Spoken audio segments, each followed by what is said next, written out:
बिस्मिल्लाहिर्रहमानिर्रहीम। अस्सलाम वालेकुम नाज़रीन, उम्मीद है कि आप खैर ऑफिस से होंगे। मैं हूं आपका मेज़बान सुहेल मलिक और आप प्रोग्राम देख रहे हैं हक़ की आवाज़। नाज़रीन, तासर ये दिया जाता है कि पाकिस्तान में मजहबी जमातों के अंदर अक़लियत को सपोर्ट नहीं किया जाता। ऐसा हरगिज़ नहीं है। मजहबी जमातों के अंदर अक़लियती मेंबर भी होते हैं और मैं इस वक्त ऐसे मेंबर के साथ मौजूद हूँ जो अक़लियती तो है लेकिन एक मजहबी जमात के साथ उनका ताल्लुक़ है। जी हाँ, मैं बात कर रहा हूँ सरदार रंजीत साहब की। सरदार रंजीत साहब जो हैं वो मौलाना फजल रहमान साहब की एक पार्टी JUIF से ताल्लुक़ रखते हैं कि उसके साथ साथ मेंबर प्रोविंशियल असम्बली भी हैं खैबर पख्तूनख्वा के साथ इनका ताल्लुक़ है। आज हम इनसे बात करेंगे कि एक मजहबी जमात जो है वो अक़लियती बंदे को किस तरह सपोर्ट करती है, उनको किस तरह उन्होंने वेलकम किया, किस तरह उनको टिकट जारी हुआ, ये सारी गुफ्तगू उनसे करेंगे। Very warm welcome sir. Thank you ji, बहुत शुक्रिया सर। ये बताइएगा कि आप जमीयत उलमा इस्लाम एक पार्टी है, मजहबी पार्टी है, किस तरह आपको उन्होंने सपोर्ट किया, किस तरह उन्होंने आपको वेलकम किया? मैं सबसे पहले आपका और हक़ न्यूज़ का शुक्रिया अदा करता हूँ कि आपने एक अहम मौजू की तरफ आए और आपने ये जानने की कोशिश की कि आया क्या मजहबी जमातों के अंदर मिनार्टीज़ को हकूक़ मिलते हैं या नहीं। तो आपका पहला जो सवाल था कि मैंने कैसे शमूलियत की, तो मेरा शुरू से, चूँकि मैं सियासी तबीयत रखता था और मुझे किसी पार्टी को ज्वाइन करना मेरे लिए ज़रूरी था, तो उसमें मैं चूँकि मौलाना फजल रहमान साहब का बहुत बड़ा फ़ैन था, मैं उनकी सियासी बसीरत को बहुत अच्छे तरीके से जानता था, उन्हें देखता था, सुनता था और उनकी जो एक्टिविटीज़ थी, उनका असेंबली में बोलना जब हम छोटे थे उस वक़्त से देख रहे थे, तो मैं बड़ा इम्प्रेस था उनसे। तो मैं शुरू से एक प्लान रखता था कि मैं जब भी किसी पार्टी को ज्वाइन करूँगा तो वो तकरीबन जमीयत उलमा इस्लाम ही होगी। उस वक़्त मैंने इनके साथ शमूलियत की। आज काफ़ी अरसा हो गया, तकरीबन 15 से 18 साल मुझे होने वाले हैं कि मैं शुक्र है जमीयत उलमा इस्लाम का हिस्सा हूँ।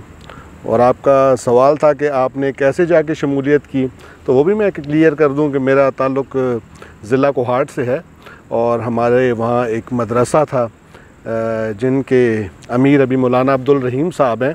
और वो मदरसा जब मैं शमूलियत के लिए गया उस वक़्त तो थोड़ा छोटा मदरसा था, आज माशाल्लाह बेहतरीन बन चुका है। और मौलाना अताउर रहमान साहब हमारे सूबाई अमीर भी है, सेनेटर अताउर रहमान साहब, वो उस मदरसे में मौजूद थे और उनके पास जाके मैंने उनसे इज़हार किया कि मैं आपकी पार्टी ज्वाइन करना चाहता हूँ और उनके सामने हमने उस पार्टी में शमूलियत की। अच्छा, ये एक तासुर दिया जाता है कि JUIF जो है वो एक मजहबी तंजीम है और स्ट्रिक्टली मज़हब पे जो है वो बिलीव करते हैं। उस मजहबी तंजीम में एक सिख को किस तरह उन्होंने अपने वेलकम किया और आप उसी पार्टी से MPA भी हैं, किस तरह आपको सपोर्ट करते हैं, किस तरह आपको उन्होंने वेलकम किया पार्टी में? देखें, आपका जो सवाल है बिल्कुल बेहतरीन सवाल आपने किया है, लेकिन ये ऐसा नहीं है कि जमीयत उलमा इस्लाम के अंदर सिर्फ़ एक सिख को ही एक्सेप्ट किया गया है। उससे पहले, मुझसे पहले बहुत सारे लोग इस पार्टी का हिस्सा रहे हैं, जिसमें से क्रिश्चियन कम्युनिटी के लोग भी रहे हैं, उसमें हिंदू कम्युनिटी के लोग भी रहे हैं और उसमें अब मैं भी मौजूद हूँ। से ताल्लुक़ तो हमारा बड़े अरसे से है पार्टी के साथ। इस दौरान दूसरे MPAs भी आते रहे। हमारी इस जमात के अंदर हिंदू MPAs गुज़र के गए हैं, क्रिश्चियन MPAs गुज़र के गए हैं, हमारी जो हैं क्रिश्चियन MNAs आए हैं, नेशनल असम्बली के हमारे लोग आए हैं। तो तमाम लोगों को, तमाम मिनॉरिटीज़ को उन्होंने वेलकम ही किया।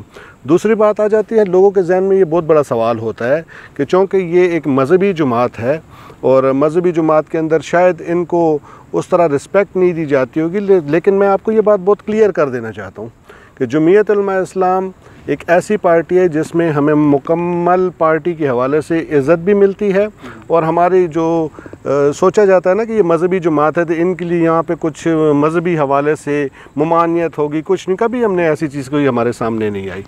अच्छा, अगर हम अब पार्टी की बात तो होगी, अगर हम बात करें असम्बली के अंदर की, तो असम्बली के अंदर किस तरह आपको सपोर्ट किया जाता है पार्टी की तरफ से भी, और फिर उसके बाद स्टैंडिंग कमेटीज़ होती हैं, उन स्टैंडिंग कमेटीज़ में आपका क्या रोल होता है? बिल्कुल जी, आपका बहुत अच्छा सवाल था ये भी।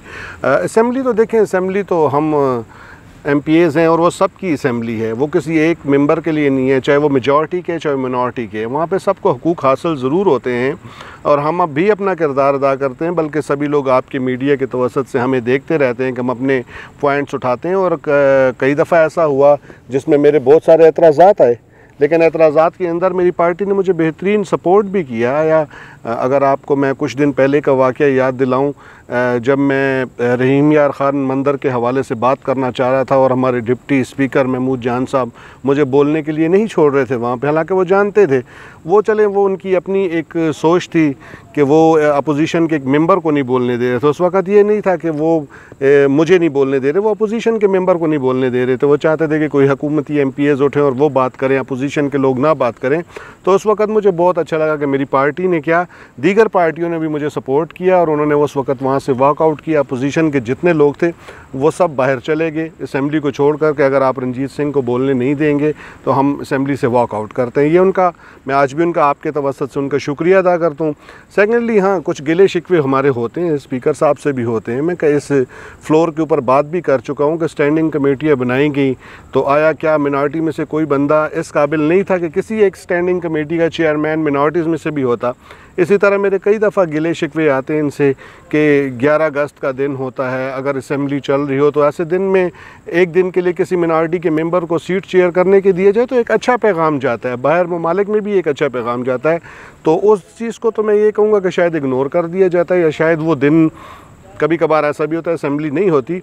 लेकिन हाँ, ये है कि जैसे स्टैंडिंग कमेटियों में हमें मेंबर ज़रूर रखा गया, लेकिन चेयरमैन किसी को भी नहीं रखा गया।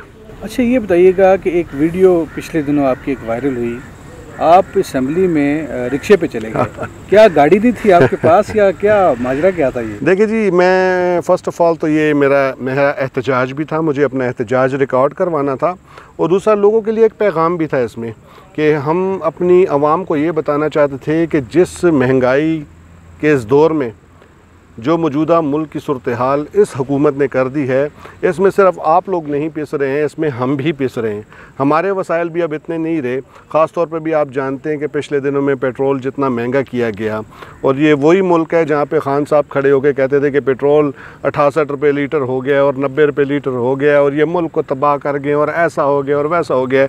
आज वही देखें कि 120 रुपये से ज़्यादा रेट है, 123 रुपये तक जा चुका है तकरीबन।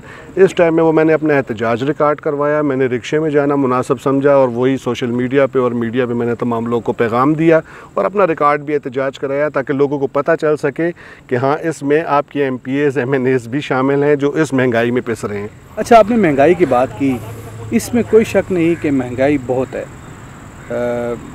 जब हुकूमत आई तो हुकूमत ने ये दावा किया था कि गरीब को रिलीफ फराहम करने के लिए हम हर मुमकिन इक़दाम करेंगे, लेकिन आज हम देखते हैं तो पेट्रोल महंगा हो गया। पेट्रोल महंगा होने के साथ ही सारी अशिया जो है वो ज़रूरत की जो अशिया होती हैं वो सारी महंगी हो जाती हैं। आज की अगर बात करें तो आज गैस भी 35% महंगी करने की तजवीज़ दी गई है। आप क्या समझते हैं कि गरीब को जो रिलीफ फराहम करने वाले जो वादे थे, जो दावे थे, वो मुझे नहीं कंप्लीट नज़र आ रहे? मुझे तो अभी आपने बात की कि 35% महंगी करने की तजवीज़ दी है, मुझे खान साहब से यही उम्मीद है कि वो 40% ज़रूर महंगी करेंगे, पहली बात। और दूसरी बात, जहाँ तक इनके वादे पूरे करने की बात है तो उनका कोई मंशूर ही नहीं है, उस पार्टी का कोई मंशूर नहीं है, उस पार्टी के पास कोई मेंबर्स नहीं थे, उनके पास सिर्फ एक खान साहब का वर्ल्ड कप है जिसके बारे में मैं ये भी कहना चाहूँगा कि वो वर्ल्ड कप भी खान साहब जीत के नहीं लाए हुए थे, लेकिन उन्हें क्रेडिट दिया जाता है। वो एक अच्छे क्रिकेटर थे, उनको मुल्क सौंप दिया गया जिसको वो चलाने का उनके पास हुनर नहीं है, जिसको उनके तरीक़ेकार नहीं है। वो एक यूटर्न की हैसियत रखते हैं कल मौजूदा हालात में। अब तो दूसरे ममालिक भी उन्हें कठपुतली कहने लग पड़े कि वो एक कठपुतली वज़ीर-ए-आज़म है।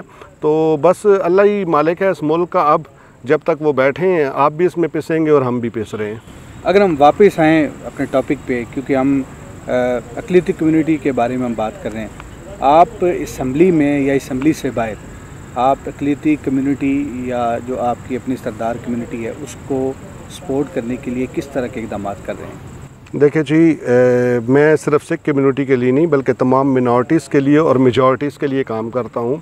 जहाँ पे मुझे नज़र आता है कि मिनॉरिटीज़ के जो मसाइल हैं हम उनको भी अपने असेंबली बिज़नेस के थ्रू उजागर करते हैं, और जहाँ हमें मेजॉरिटी के मसाइल नज़र आते हैं और वो हमें नज़र आता है कि हमारे पास जो इख्तियारात हैं उसमें वो हल किए जा सकते हैं, तो उनको मैं ज़रूर करता हूँ।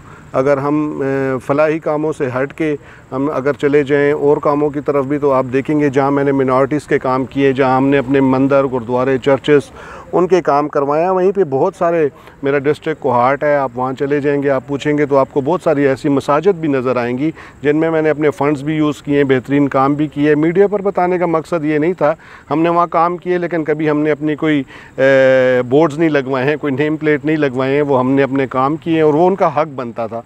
जो लोगों के काम हम कर सकते हैं हम उनको ज़रूर करते हैं। एक तब्दीली का नारा लगा था 2018 में, आप क्या समझते हैं कि तब्दीली आई है? जी बिल्कुल तब्दीली आई है। मुल्क पहले अच्छा चल रहा था, हमें मुल्क को तबाह कर दिया गया, ये तब्दीली आई है और अल्लाह करे मज़ीद ऐसी तब्दीली ना आए। अच्छा सर, ये बताइए कि टिकट हासिल करने के लिए हमने देखा कि बड़े पापड़ बेलने पड़ते हैं। आपको सेनेट में भी टिकट मिला और अभी आपको उन्होंने जमात ने टिकट दिया। आप क्या समझते हैं कि कितनी तगोदो करनी पड़ी इस टिकट के लिए? ये बहुत बेहतरीन सवाल आपने किया। मैं देखता हूँ दीगर पार्टियों में, देखें सबसे बड़ी मिसाल ही तो ये, आप कहते हैं जमीयत उलमा इस्लाम, देखें उलमा की पार्टी भी है, जहाँ वो मजहबी पार्टी है वहाँ वो हमारे हकूक़ भी बराबर के रखती है। हमें दीगर पार्टियों की निस्बत, मैं अपने और दोस्तों को देखता हूँ जिनका ताल्लुक़ मुख्तलिफ़ पार्टियों के साथ है, मैं किसी पार्टी को मेंशन नहीं करना चाहता, लेकिन जिस तरह उन्हें भाग दौड़ करनी पड़ती है, आप यकीन करें मुझे मेरी पार्टी ने टिकट इस तरह कह लें जैसे एक घर की चौखट पे दिया हो, मुझे हमेशा ख़ुद उन्होंने, और इसमें हमें ये नहीं है, पार्टी अपने तमाम वर्कर्स को हमेशा याद रखती है, वो उनकी मेहनत को भी देख रही है, तो उन्हें नज़र आता है कि आया इस सीट के लिए ये बंदा उम्मीदवार है या नहीं है, और उन्हें लगता है अगर ये इस सीट के लिए बेहतर है तो वो उन्हें ज़रूर टिकट देती हैं।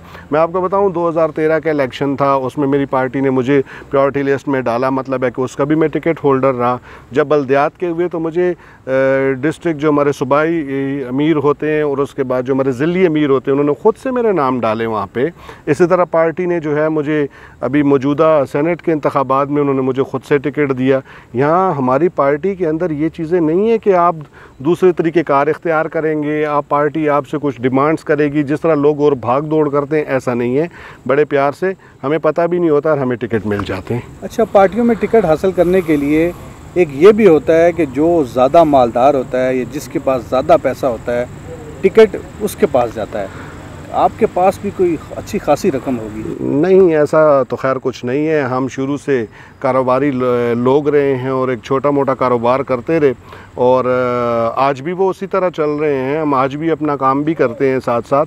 और दूसरी बात ये, हमारी पार्टी के अंदर ये चीज़ें नहीं, आप देख लें हमारे जितने आपको एबनेज़ नज़र आएंगे मेरी पार्टी के, मैं ये तो नहीं कहना चाहता कि वो बहुत गरीब हैं, लेकिन बड़े गरीब लोग आपको बीच में नज़र आएंगे। जिस तरह हम हैं, मिडिल क्लास लोग आपको नज़र आएंगे जिनकी कोई ना ही बहुत बड़ी बड़ी फैक्ट्री होंगी, या तो वो किसी मदरसे का अमीर होगा या वो किसी डिस्ट्रिक्ट में कोई अपनी खिदमात पार्टी के हवाले से सर अंजाम दे रहा होगा।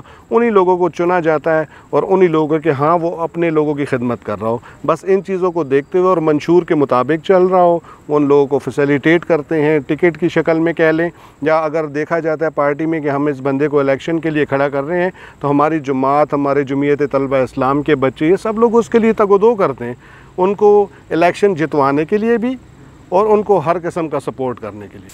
बहुत शुक्रिया सर, आपने प्रोग्राम में वक्त दिया। नाज़रीन, यह था आज का प्रोग्राम। आपने देखा कि किस तरह मजहबी जमातें जो हैं वो अक़लियत को सपोर्ट करती हैं और ना कि सिर्फ सपोर्ट करती हैं बल्कि टिकट भी जारी होते हैं और असम्बली के अंदर भी उनको पूरा टाइम दिया जाता है।